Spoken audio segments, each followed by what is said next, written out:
Hi, welcome to my meat cookery video. So we're going to get this started by washing our hands, try to limit as much cross-contamination as possible. So I'm going to just, soap up, make sure it really lathers in there. Want to get all the bacteria off before I start cooking, because if the bacteria gets on the food, that could be a really big issue. So I'm going to wash my hands for about 30 seconds. That's usually pretty good. All right. Alright, hands are clean, ready to cook. Let's get going. Okay, so today we'll be preparing some spicy lime flavored steaks. They're kind of Cuban inspired. So first off, we're gonna get our bottom round steak. This is a whole cut, which means basically there's not really gonna be any bacteria within the meat. I got it at the Publix whole retailer. It was about $6.20 for 1.07 pounds of meat. And today we're only gonna cook one of the steaks because my skillet's not that big. Okay, so first off, we're just gonna take our steak, throw it in the Tupperware, and then we're gonna start a little marinade. I'm gonna start it off with some real lime juice, just kind of eyeball it, get it all over the steak so you get a good flavor. Flip the steak over, make sure it goes on both sides. And then we're gonna do a little salt, a little pepper, some garlic powder, and some cumin. Yeah, cumin to give it that spice. Okay. So once you see that the pepper's kind of all over, you can go ahead and start salting. Same thing, want to get the entire steak, make sure the flavors spread throughout. I'll be really careful with the garlic. You don't want to get too much because then it could overpower everything. So we're just going to kind of lightly get it on there. And same with the cumin. Again, a little goes a long way. So just get enough to kind of flavor the steak. Come on out. There we go. Okay, so now our steak is pretty much ready. If I can get the cumin out, there we go. Okay, so now we're gonna go over and actually start. We're gonna put the skillet on the biggest burner we can, put it to high heat. Okay, so go ahead and cut that. Okay, so now that our skillet's nice and heated, it should be ready to go. We're just gonna throw a bit of butter in there, move it around, make sure our steak doesn't stick when we finally cook it. And ideally, we wouldn't want to use a spatula like this to spread the butter, but that's all we got. So that's what we're gonna do. Oh, you hear that? That's beautiful. My camera person is still laughing at me.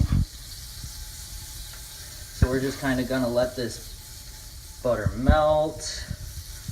This is a professional technique. Don't really know what it's called. Just kind of feels right. So, all right, the butter's good and melted. Now we're gonna just kind of throw our steak on there, and we're gonna let that cook for about 4 minutes on this side. Let it get nice and brown, and then when we come back, we'll flip it over, keep cooking. All right, ready? All right, so steak's been cooking for about 4 minutes. That's probably a good time to flip it. If you look real close, you can see the blood is kind of coming through, and then it's getting kind of juicy on the top, and that's really what you want to look for your steak. So when you see it like that, you can go ahead and flip, and I'm just going to go ahead and do that now. Okay, so it's actually a little burned on the edges, and that's really just because the steak is, it wasn't laid out flat, so the corners were cooked longer than the middle, but that middle will still be pretty medium rare as long as I continue to cook this properly, which I will be doing. Okay, so in about 3 more minutes, I'm gonna go ahead and use my handy dandy thermometer, and we're just gonna stick that in the side of the meat because that gives us the best reading, and we want to get a reading of about 145 to 150 degrees Fahrenheit, because that's how you know the steak is medium rare, and that's when it has the most flavor. And I typically like to cook this on a charcoal grill just because it would give it that extra smoky flavor, which is really what you want in a steak. But given I'm living on a university campus, this is the best I've got. So we're gonna see how this baby turns out. I'm just continuing it. All right, you're continuing it? Mm-hmm. Okay, so I'm just gonna stick the thermometer in, try not to burn myself in the process. Okay, so the thermometer reads about 120 degrees, which means I've got a little bit more cooking to go, probably about 2 minutes tops. You can see the charcoaling on the top of the steak. That just means it's nice and cooked. Gives it a nice little bit of crunch if you want that. Some people don't. I like it like that, so it's okay.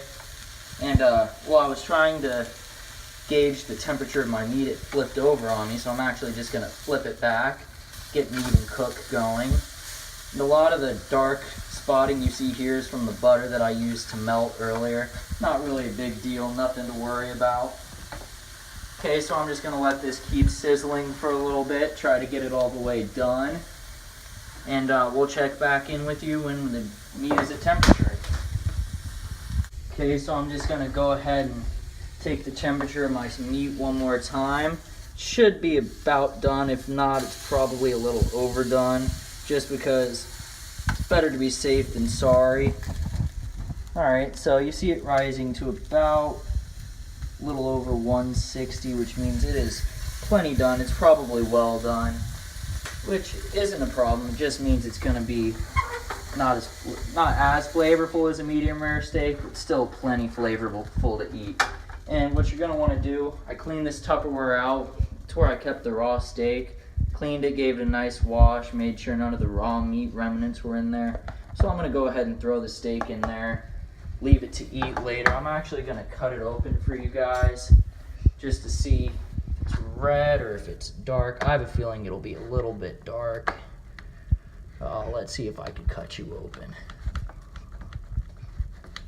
This would be a lot easier if I had a steak knife. Oh, come on, baby. Okay, so as you can see, it's pretty well done. Probably a little more well done than I would like it to be, but you know, it's edible, it's tasty. I'm probably gonna eat this with some eggs tomorrow morning. And thank you for watching my cooking video.